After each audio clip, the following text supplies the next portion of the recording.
Medical notes this week. Have we found an alternative to injecting medicine?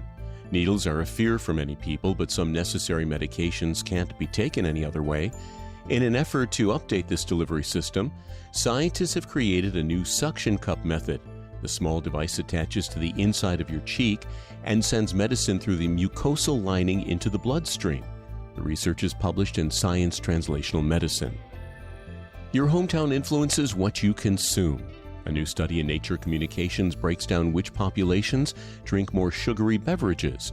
For example, global intakes are higher in males, but countries like Mexico and America consume more sugary drinks than India and China.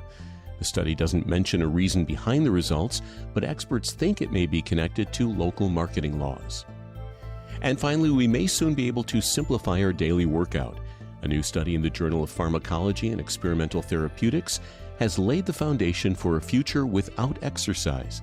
Mice were given a drug that tricks their muscles into thinking they're moving more than they actually are, which boosts metabolism and endurance.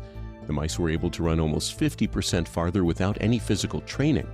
Though this treatment is in the early stages of development, researchers hope this will one day be used to treat obesity, diabetes, and muscle loss. And that's Medical Notes this week. I'm Shel Lustig. The United States Border Patrol has exciting and rewarding career opportunities with the nation's largest law enforcement organization.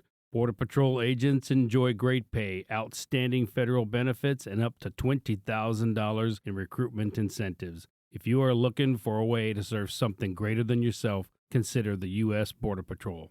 Learn more online at cbp.gov/careers/USBP. That's cbp.gov/careers/USBP.